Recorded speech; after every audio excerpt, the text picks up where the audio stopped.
Everyone, it's Alexis Cardoza. What's up, everybody? It's the Wild Rhino Clark Connors from New Japan Pro Wrestling, and I am here getting wild, drinking an 805. Hey, this is Billy Starks. Rip F and Bison. I ran out of booze. Join us because we're drinking at Moe's. I am the fire starter, the Carney Killer. I am born to die, Jake Christ. This is Bobby Olson. We're drinking at Moe's. You better hit like and subscribe. All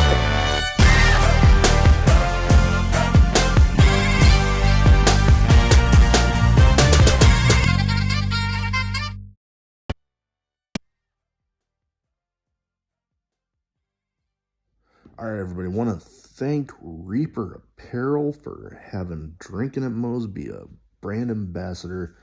They encourage everybody to break out of that comfort zone, live their best self, which, hey, that's what got me starting the podcast. But they got great clothing, great apparel, t-shirts, hoodies, beanies, hats, all that good stuff. Be sure, link will be in the description, and use the code Drinking at Moe's to get 10% off your order. Let's fucking go. All right, everybody. I told y'all we had a little bit of a new thing coming up for my 2 cents, our 2 cents, whatever you want to call it now. I'm leaving it my 2 cents. But I got my friend Nate here. You can introduce yourself because I'm not even going to try to pronounce that last name of yours. You don't have to announce the last name. All right, guys. What's that? No. So, we're going to get going because right now there is some stuff going on with word going around about companies needing to book the women better. And, well, you know what? I get the weirdness right now. Two guys sitting here talking about needing to book women better, but I mean, hell, you got to look just recently. Big example that was all over the place. WWE catching some shit about there was going to be potential 4 women's matches on SummerSlam. Only 2 of them happened. And only one of them was really worth a shit.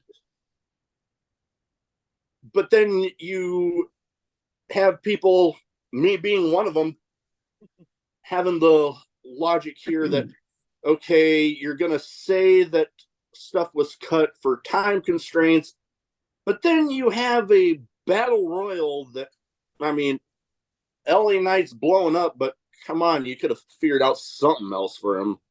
And then you're going to cut Trish and Becky, and then there was the potential. Hell, one of the women's champions didn't even have a damn match on the show. Hell, one of the one you're talking about, Rhea Ripley, hasn't had a championship match since she won the title. Let's be honest. Hey, she's had a few, but yeah, they haven't been extremely memorable. No. I mean, I get it. Rhea Ripley is probably one of the toughest women in WWE right now. However, yeah, the way they're booking her is just showing up. And then she's basically showing that I've given this guy enough shit, but Dirty Dom basically being the only reason he can win a damn match. Yeah, that's true. That's true. We can save that one for another time. So yeah, no, like I said, I've given him enough shit. Given a few people enough shit. Hell, one of them even had a little bit of a comeback at me, which was funny as hell. Oh, the Ass Boys? Yeah, the Ass Boys. The one calling me Gandalf. That was fucking funny.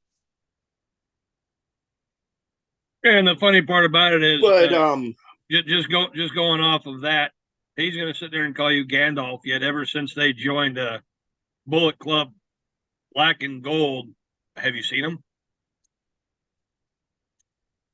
other I than haven't seen them them, since. I've seen them, but they've mostly been kind of in and out, kind of reminding why I made the joke, that video, likening them to the seagulls from Finding Nemo. That's pretty much what they become. They come in and they're like, woo, and then they're done. But so back to the whole women's thing. It's like, okay, you have plenty of damn talent on the damn roster, not just WWE. Because hell, I don't want people thinking that you and I are just like AEW fanboys. I mean, yeah, I'll admit They've got their problems with booking women too. Oh no, most definitely. I mean, yeah, out of the two, AEW, I kind of lean a little more towards them because they're a little more my speed right now. But yeah, they got enough. Excuse me, they got enough issues with their women's division. Some of them not their fault, with people having injuries and then kind of having to go to different ideas. Although I gotta say, one with them right now is this whole four-way match for All In. Now, I don't know if you've been able to keep up this last week, but they had this thing, a little mini tournament for a four-way match at All In, where I'm spacing off on who all was in it. A couple of them are. I know Soraya's in it. The current world champion, Shida's in it. Shida, is that right? Hikaru Shida, yeah, she won this last Wednesday on Dynamite. I believe it's Saraya versus Sky Blue. I'm wanting to say maybe it's either tonight or next week. Or it might have been last night on Rampage. I think it was last night. I think Saraya won. Shida won. Yeah. I don't know who the other two are. Yeah, I haven't been able to watch Rampage yet, but yeah, it is. I guess the thing that I was kind of puzzled on was, one, I get Toni Storm having a rematch clause, so she gets automatically in the four-way. But why the hell is the freaking champion having to fight her way into a match to defend what, as of right now, and up until now, her title? Well, the one thing that I have noticed with AEW in the 3 years that they've been around, they love tournaments. They absolutely love tournaments. That they do. It's like every time you turn on TV or you turn on YouTube and you're watching something involving AEW, it's always they've announced another tournament. The World Heavyweight Championship Eliminator. Okay. Yeah, all these eliminator. And like as soon as one gets done, they've got another one starting, and I don't understand that. Yeah, unless it's just a way to get some of the talent that they've signed over the years, that most of them were on like Elevation and Dark. Well, now you no longer have Elevation and Dark. Now we got to figure out a way to get these guys, because we got them signed to 2, 3, 4-year contracts. Are we just going to pull the old NWA and just have them sit on their butts and pull in, a couple thousand a month? Yeah. Well, now they got Ring of Honor, but the whole thing with them, while I get that they actually seem to, at least on the Ring of Honor end of things, give a shit about the women. Yeah, that part they do. But, well, it's just like, okay, what about, because we've all seen it with AEW and Ring of Honor, the kind of flip-flopping between the rosters, they keep on flip-flopping between each other, and seems like the only women's title the only title that gets any real time on Ring of Honor programming is the women's. So I'll give them that. But it's just like, come on, fucking delegate. You got people all over, like, goddamn, I think Billy Starks, who I've actually had the pleasure of interviewing, actually got a pretty big win this last week on Ring of Honor. So it's like you got the talent there. You got people that you can use. Hell, you already flip-flop people in between. So it's not like you don't have the talent there to utilize on your programming. So, and I'll go off on that. Yes, they have the women, but you also have to realize that AEW, Ring of Honor, Impact Wrestling as well, they're allowing a lot of their people to pull independent showings. So Yeah, Billy Starks, on the hand, she's all over the place. Yeah. So they might have a plan for her. She got a win the other night. Okay, great.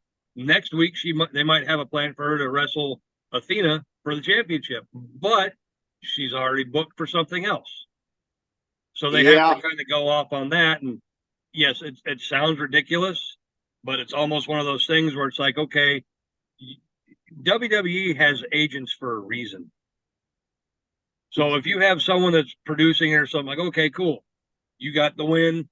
We can name you the number one contender if you'd like. You just can't take a booking for at least 2 months. Yeah, I believe that is one thing with AEW right now is I'm hearing they're getting a little more strict on people's availability because they're not being able to accept as many independent bookings because, I mean, you got Dynamite, you got Rampage, you got Collision. You got the pay-per-views 4 times a year. So it's like you got Ring of Honor too. You got so much programming there that, albeit a lot of that kind of gets taped together in the same night. Right. Still, you got to have that availability to be there for the original night of the taping. And then I think you brought up Impact. Now, that's a promotion that actually seems to give a shit about the women's roster. Yes, they do. And also, their availability for independent booking seems to be a little more available. Mm-hmm. But, I mean, you look at the women's roster there right now. I mean, you got your champions right now in Trinity, which, goddamn it, she's been doing amazing since she got there. And then you got your Knockouts tag champs in Masha Slamovich and Killer Kelly. Holy shit, what a team right there. And and then you got your other people like, hell, one that I've actually had the pleasure of getting to meet in Deonna Purrazzo. So, I mean, you got such great talent there. And we'll go into other stuff with Impact in another episode because I got enough to say about Impact. Oh, I do too. Because, yeah, like I said, we'll go into that later. We'll go into that later. Yeah. And then going into, we talked about independence. There's some promotions out there that, they do heavily feature women's matches. I know my friends out at Warrior Wrestling, they feature at least one women's match every single show. And then you got Mission Pro, which I believe ran by Thunder Rosa, heavily with the women's matches. And, oh, God, there are so many. Oh, yeah. That's the thing right now with independent wrestling. Well, pro wrestling in general, there's so many options, so many choices, so many different streaming services. That is like the talent that can go different places for the independent bookings. There's a ton out there. So it's like, if a promotion is wanting to say that they're wanting to build a women's division, it's like there is so much talent out there that you can have more than 2 matches in the span of a couple months. True. And I'll hit you up with this. Look at GCW. Who was there? Mm. As long as I've looked them up, as long as I've watched some of their stuff on YouTube and anywhere else I can find it, they don't have a women's division that I've seen. But they push the women because they know that they can go. Hell, Masha Slamovich winning the championship, yep. beating Nick Gage. They caught all kinds of hell for it. And they said, who cares? We're going to do it because she's got that talent. That she does. I remember actually being one that came to the defense of her because it's like there was all these posts about her and GCW catching shit about that. And it's like, goddamn, have you seen what the hell she can do? And then, good Lord, I've actually had the talk with a few different people. We mentioned Billy Starks. I actually had the talk with her about this. That it's like, okay, if you have talented women available for your show and you know they can go, and everybody is wanting equality, equal footing for everybody. What better way to prove that you have somebody that can go with anybody, regardless of gender or whatever, than to put them together with somebody of the opposite gender, like Masha Slamovich and Nick Gage, and let them go at it. And, the funny thing is, after that match, and they announced it over Facebook because not everyone watches GCW, and all the haters came out saying, "Why? Why would you do that with her? Why would you let Nick Gage allow himself to job out to a woman?" Are these the same people that sat there and pissed and moaned when Tessa Blanchard beat Sami Callihan a couple years ago? I'm wanting to say more than likely. When she wound up winning, everyone's like, "Hey, a woman won a men's championship."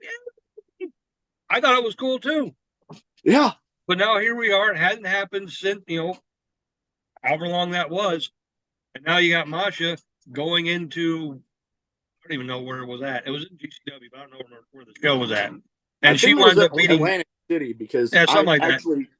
Yeah, I think she it was goes Atlantic there City and beats Nick Gage, and now everyone's like, "Well, why would you do something like that?" The only thing I can think of is one, these people don't understand that, wrestling is a business, and Masha Slamovich has only been wrestling for what, 6-7 years, maybe. Yeah, I would have to look up that information, but and on top of that, I think Nick Gage has been around long enough where he can sit there and say, "You know what? If I want to put her over, I can put her over. If you don't like it, fuck off." Yeah, nope, I am with you there. And I think he wound up standing up for her, going, "Hey, you don't like it? Don't fucking watch our product." Yeah. That's serious. That's basically all it is. I mean, I still watch it. Every time I see something come up on YouTube, I always go, "Hey, GCW, let's check it out." Oh, hell, right now, I believe, well, might be right now, so probably as soon as we get done recording some stuff, I'm going to have to go on there on Fight Plus. They actually got a show on tonight where I'm wanting to say, well, I'm forgetting what the exact title of the match is, but it's an exploding death match with, I'm thinking that they're teaming together, but Los Macizos, former GCW tag champs, teaming with former guest of my channel, John Wayne Murdoch. And I'm like, okay, I hope that I'm done in time to catch that. But yeah, GCW is a fine example of another promotion that actually gives a crap about women's wrestling. I mean, a lot of the times if you watch anything on YouTube, like any highlights on YouTube, and a lot of the ones that I found, they stay away. They might have a couple from AEW Dark and Elevation, but like the main TV shows, along with WWE, they stay away from. They don't touch those because everyone can see them and they got their own YouTube. They will primarily go off and do highlights for your independent shows, and you will see a lot of promotions that are basically all women, or they don't care about the old well, we can't have a man versus a woman in a wrestling match, they will put it together. And it's 50-50 who's going to win. It's almost one of those where like, okay, well, who do we think is going to win this one? And then the woman wins. Oh yeah, no, That's just the way it is. I mean, there are independent companies that know how to book women, and they know how to book them well. And then there are other companies that don't know a damn thing about booking women. And when they have women on their shows, it actually shows. yeah, no, but I've witnessed a little bit of that, and you know, I want everybody to succeed. I don't want to tell anybody not to go to a certain show, not to root for certain people. I want all the wrestlers and all the promotions out there that actually give a damn to succeed. It's just, come on, there was a story a while back that I think actually led to Nick Aldis leaving NWA. I think this was a catalyst to it when Mickie James wanted to organize another all women's NWA pay-per-view, but she was getting told something about the talent not being available. And I'm like, I call bullshit on that one. Well, that kind of goes along. I mean, it could be the whole, talent not available, like I said before, you have an independent promotion that's, like the NWA, I would say would be a nationwide independent promotion now. So their people aren't exactly contracted that I know of. So you might have talent that's doing their thing somewhere else. And when they have it promoted, Mickie James can sit there and say that she wants to have another, what they call it, Empower. Yeah, Empower. Is that the all women Empower? I wanted to say, yeah. My understanding is that one wasn't very well received. I don't know. I've heard good and bad about it. I've heard mostly good, but I mean, I've heard both. Yeah, mostly good, a lot of bad, and sometimes you know how wrestling fans and wrestling promoters are. Even though it's a rousing success, we're gonna take a look at the bad and we're gonna focus on that. Oh yeah, most definitely. I mean, pro wrestling, like I've mentioned a bunch of times, it's all subjective. One person could absolutely love it. Another person could think it's absolute shit. I mean, look at the amount of times and this is the only time I'm going to mention this fucker on my damn channel. But look at the amount of times with the Meltzer and his rating system. So many people agree with him, but then other people think he's a load of shit. Oh yeah. I mean, hell, I'm one of them. Hell, he even blocked me on fucking Twitter. You mean X? Or Twitter X, whatever the fuck you want to Whatever call it's called, yeah. But yeah. With Meltzer, I mean, it's one of those where it's like everyone listens to him. Everyone apparently enjoys the fact that he likes to give everybody ratings, star ratings, and Young Bucks usually get over 4 stars for, taking a dump just because they named a move after Dave. But yeah, but then there's other people that sit there and go, how the fuck does this guy know what he's doing when he's not in the inner circle for AEW, WWE, Impact, and knowing Vince McMahon like a lot of people do, kind of a secret guy. How are you going to have a mole? That's the thing, though. Who's going to farm out ideas to Dave Meltzer, and the next thing you know, while they're in a build for something, Meltzer goes, "Oh, by the way, Jimmy is going to turn on Jay on SummerSlam, and we're 2 weeks away from SummerSlam."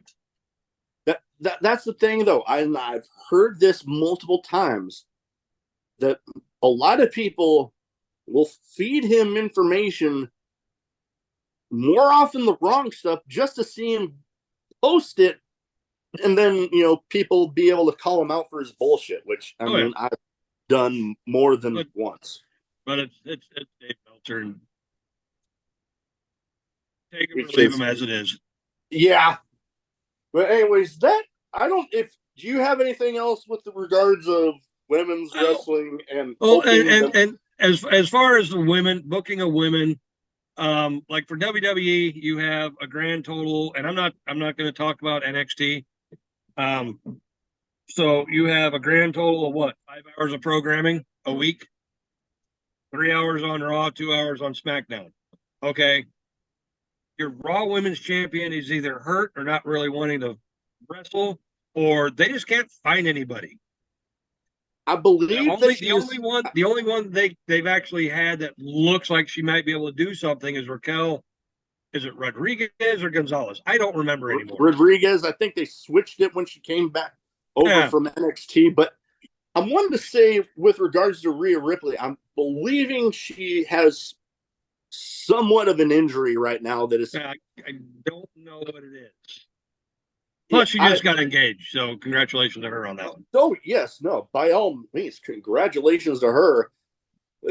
I've seen people making jokes with the picture of when they announced it, and then there's like they Photoshop Dom in there, like all sad.